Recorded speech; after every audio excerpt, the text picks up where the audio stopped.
Okay, sure.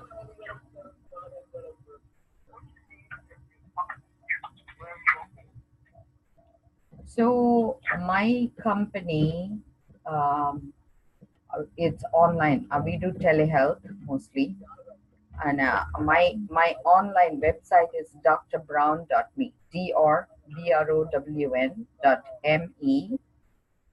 And physically, I see patients in Holliston on Saturday or Lowell on Fridays.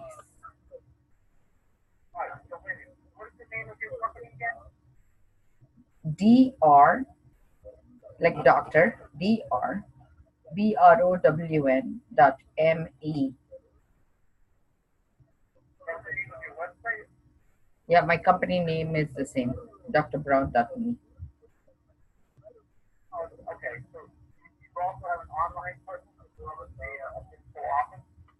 Yeah, because I do recovery coaching, so I can do it online as a telehealth. So mine is huh?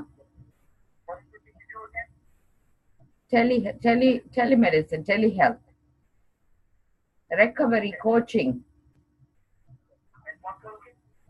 recovery. People who want to recover from, like, drug addiction, pain management, rotation of opioids, and medical cannabis, and education. Yes, from 2000, from year 2000, but actually I became certified to do addiction medicine in 2004.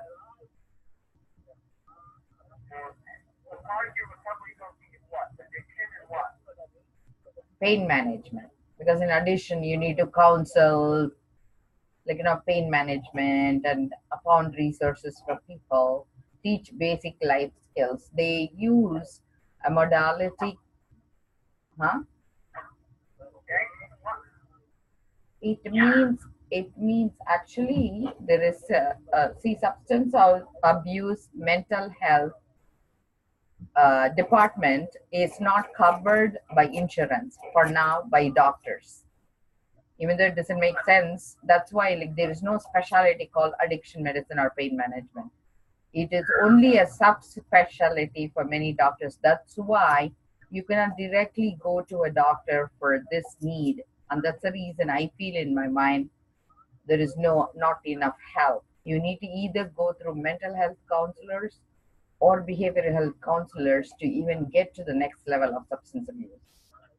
So because of that, I do counseling first, and counseling falls under recovery coaching. Yes, I'm a counselor and also a physician.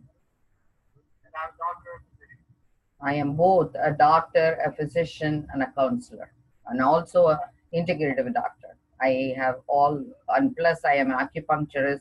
I'm a homeopath, and I'm a spiritual guide. Like, whatever title you want to call, I have trained in that.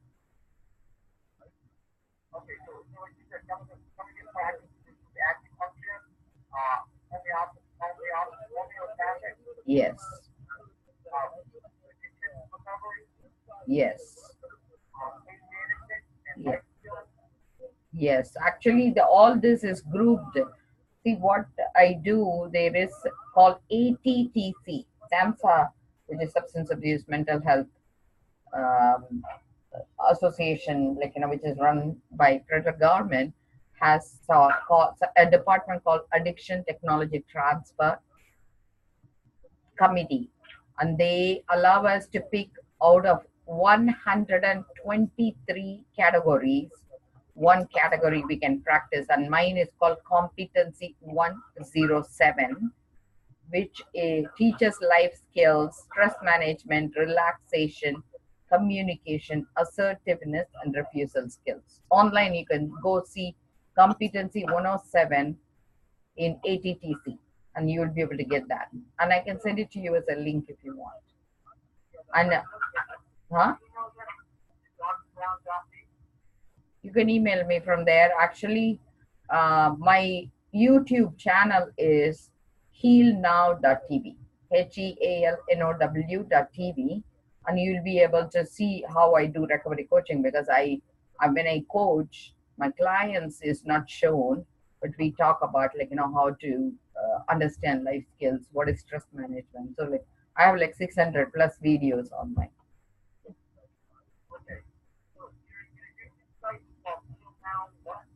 TV, heal NOW, heal now is one word, dot TV, television, TV,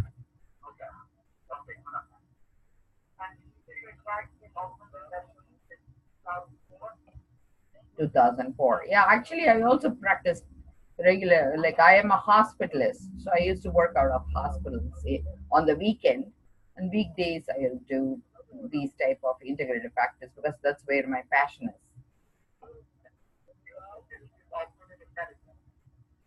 It's not alternative. The way we consider it is integrated medicine. That is, I'm not declining you cannot do Western or Eastern, but I feel it's to bring every aspect because when they are in mental pain, if we do not validate the life stress, it doesn't matter what medication they take, it doesn't work. So I do everything. I do wound care, pain management, addiction, recovery, life skills training. So like I help them almost to like being a healer and a doctor at the same time rolled into one. Like how olden people used to practice. They went to people's home, they were practice. So I was a house call practice. Originally I used to go to people's home and I practice. Now that we have internet, I can do it over the internet. So I started originally as a house call practice. Yes, but I go to my administrative office is in Holliston, but we keep it portable. So people, we can even go visit them in their homes. We do mobile clinic, we do house calls, we do telemedicine. So there is really no barriers for people to see us.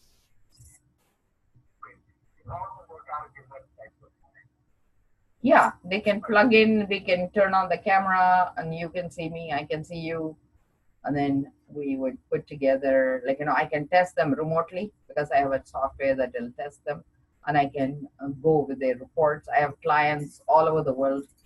I have treated people all over the world. No, it's not a Skype, it's a software I use.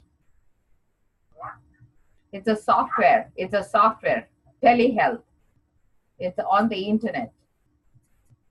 It's a software I use.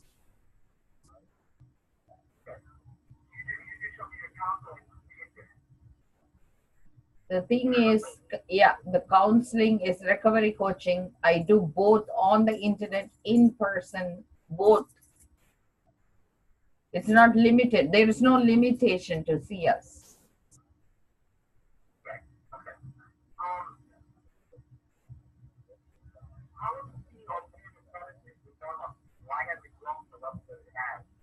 Because in the thing is, people don't understand what it is. They even now people like how you said, are you a doctor too? Like they find it confusing.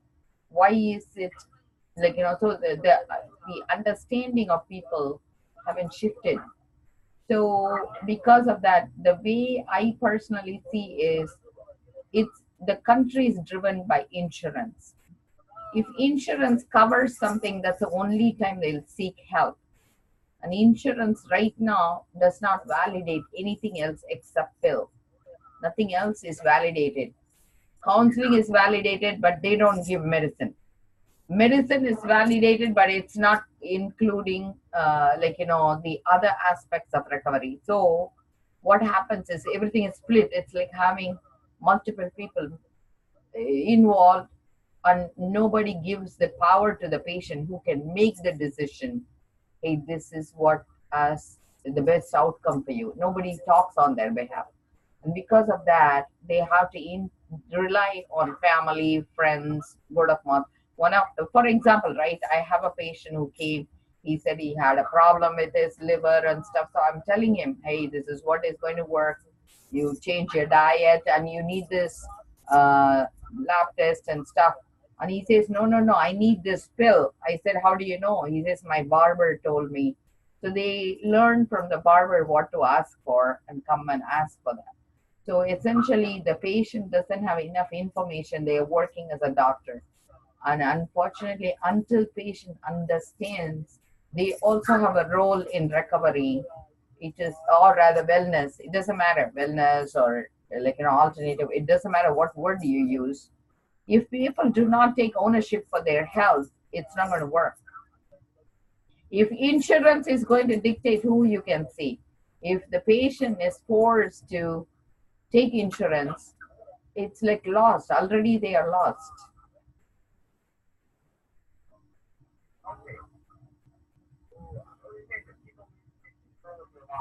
Yes. In what way is like my patient can call their insurance company and the insurance will say Dr. Brown is not contracted with us. We do not enroll her in our program because they go by criteria. The criteria is dictated by American Medical Specialty Boards, and the board is run by whatever algorithm they use to dictate who can participate with them. So if in case substance abuse, if you look for substance abuse doctors, they are not covered under American Board of Medical Specialty. Pain management is not covered under American Board of Medical Specialty, whereas pain medicine as a subspecialty of internal medicine is covered. Pain psychiatry and addiction psychiatry under psychiatry is covered. So you have to go through a channel that is not allowing people to do what they need to do.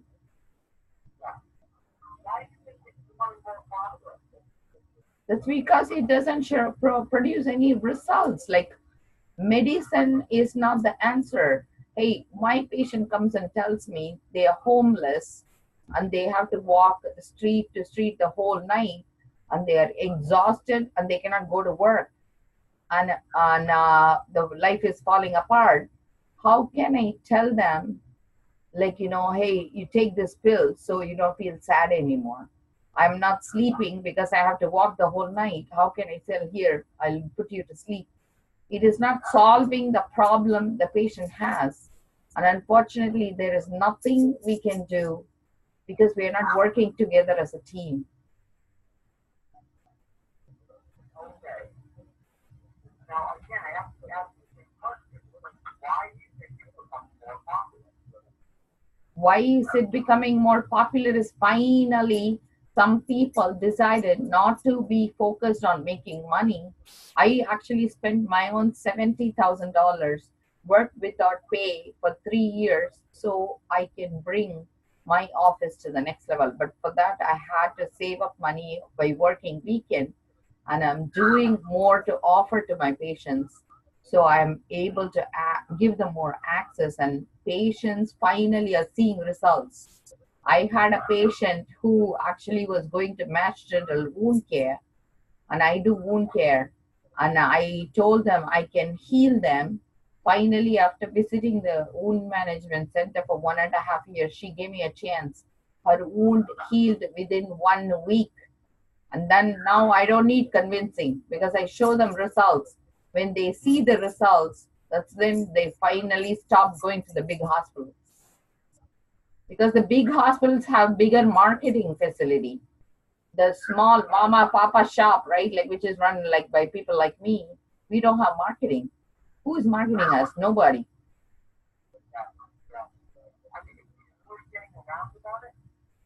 Yeah, people who need to find me, word of mouth. Like I have like tons of clients who come to me. We have had tremendous results. Actually, I have like outcome driven, like my patients refer me other patients, like, so I have made anybody who comes to me, I make a commitment, so I'll stay with them, I'll stay with their family. Anytime they have a need, they'll come. One of my patients on Monday got married. I went to his wedding. When they go to court, I go to court. When they go to jail, I'll be showing up in their jail. So like I feel I made a commitment to my patients.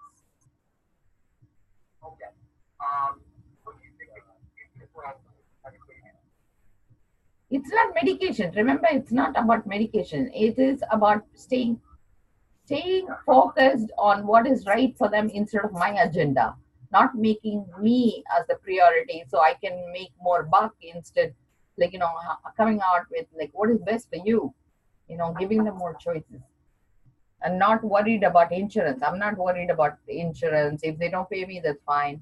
I tell them I don't need money from you if you don't have it. But at the same time, I don't want to just like that take them if they don't show commitment. So I'm providing them more resources, but they also have like challenges they need to go by. Hey, I'm on a conference call. One moment.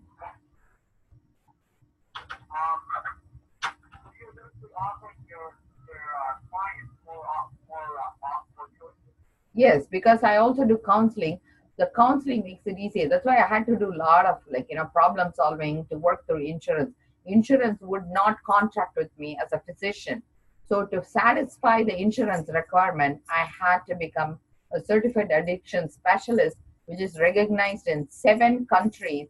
Originally Blue Cross recognized, but then they dropped me again. So then I called Blue Cross. I said, why did you drop me? They said, you need to become a counselor. So I had to go to another course, recovery coach, and then I became a LADC1.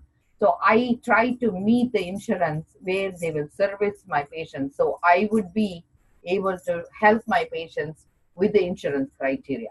So I study for my patients what they want. My patient come and told me, please can you study medical cannabis when it becomes legal? I went, when my patients tell me what they want of me, I go study. So I do what the patient wants rather than what I want. That's what the real doctors do.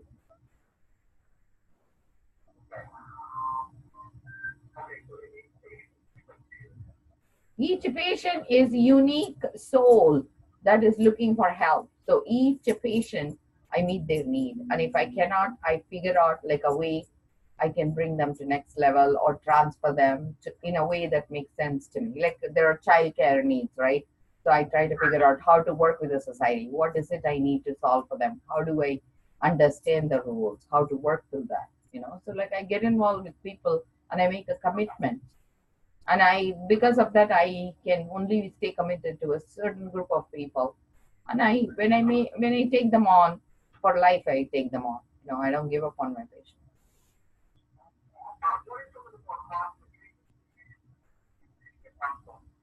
The main thing right now I'm focusing on is medical cannabis because it allows me to use homeopathic formulation, come up with a formulation that works specifically as a food, as a tincture, and I cook for my patients so that that way they can use the tincture that will solve 2 or 3 issues together. So I use homeopathic modality with medical cannabis to address both pain management and recovery.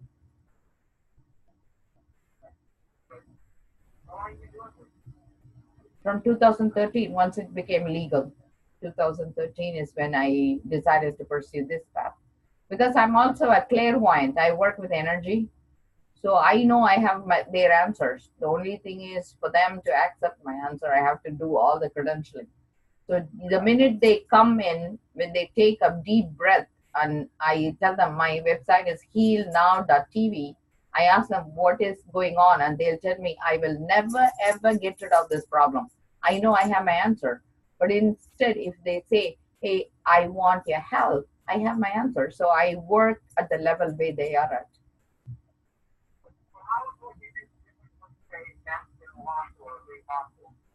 Because Mass General first triages and somebody walks in, they say, I have a headache. Then the headache gets evaluated by first CAT scan, right? Like it could be just vitamin B12 deficiency or MSG or like the thing is what is it they ate the night before for them to feel queasy, right? Let's say they are starving and they are walking in with a pounding headache. Did they have something they drank or the triage is done by an algorithm there, okay? And then the triage nurse brings them to the lab, and then the lab determines accordingly. The doctor makes the decision according to lab. So essentially, you become a number, and then the number is populated by which insurance covers what. So then you get the treatment based on what is covered by insurance, and the insurance will only cover provided you are near death. If you are chronic, immediately they'll say, okay, go see the doctor. So if you're vertically wounded, if you're still breathing and you have this problem for 6 years, you're sent out of mass general. But whereas you are like near brink of death, you'd be admitted. So then you will get more and more services until you die.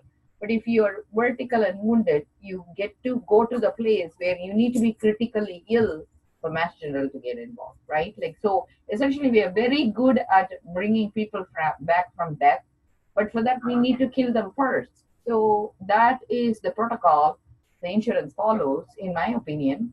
And that is where I differ. I don't wait till they die to treat them.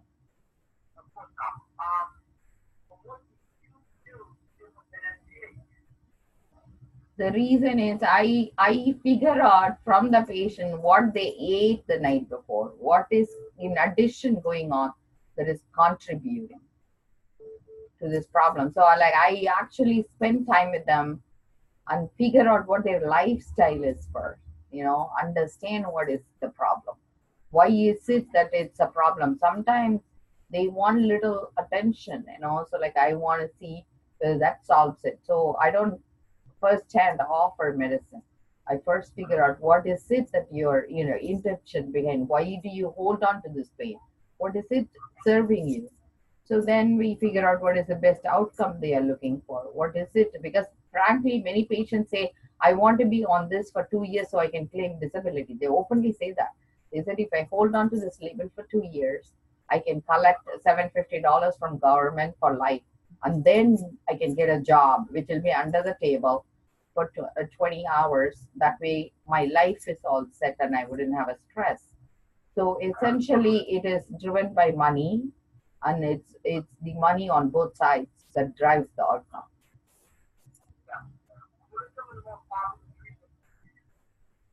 My favorite is like I do I use oils, essential oils, and I come like I oil in oil is not considered compounding, so I mix it in such a way that they can heal themselves, because everything is to do with how we process aromatic hydrocarbons around us. So the nose is the first indication of healing. The way the memory processes it when you put a peanut butter 20 centimeter away from the left nostril, if the nose cannot smell, that means they're already losing memory. So by regaining the ability to understand what is that smell, where did they smell first, what is the feeling they create inside, and what is the relationship with that feeling. If it is sweet, we build it. If it is dysfunctional, we'll create a newer algorithm. So then I work on building it to the next level, which is to create medicine via homeopathy. And then the third level is to gear them towards medical cannabis, and then to make them master of their own health.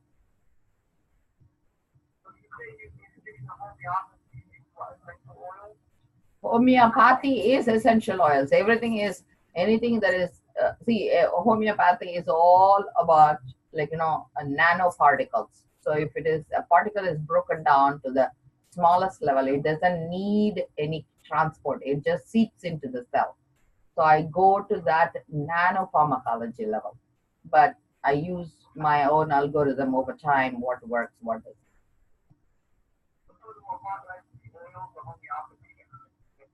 The oils are both in cannabis and essential oil. So I mix both of them for patients, and I educate them. And they can just put it near the nostril, and in 2 minutes, if they agree, their blood pressure, heart rate will change.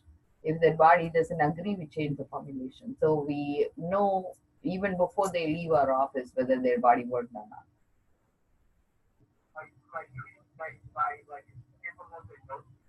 Yeah, when you put it in their nose, if in case their heart rate changes, their blood pressure normalizes. We know already their body likes it.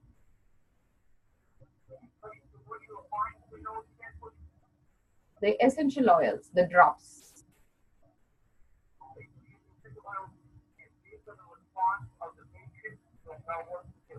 Yeah, because the oxygenation level it improves, then it means more their brain already liked it, because the heart is the first. They did a test. They said they measured both the brain response versus blood supply. When the heart knows the truth, already that area gets lit up. So even before their brain can comprehend, we can know by heart rate and oxygenation level, like pulse oximeter and blood pressure, whether their body liked it or not.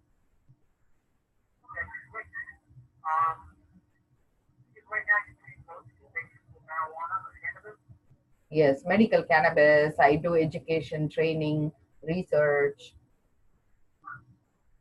and certification. I certify patients for that. I certify. I'll give them permission to use it if it is helpful for them.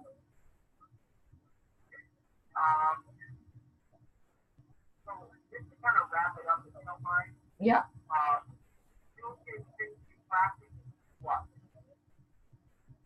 Like mine is homeopathic cannabinoid medicine. Maybe that would make it easier for you, right? Yes.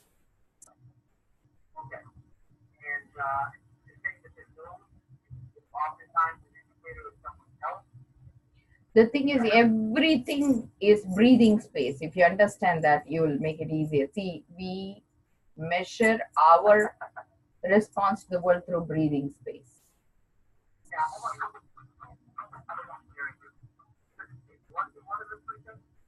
Just the breathing space. If something makes us ease our breathing and engage with the world, that is our presence in the world. You inspire, you become alive. You expire, and you dead, right? So the first inhalation the baby takes is where we focus on, and whatever stops them from breathing, that is what we release. And I use medical cannabis for that. Hey, I need to go. My patients are waiting. Would that be fine? Thank you. I appreciate it.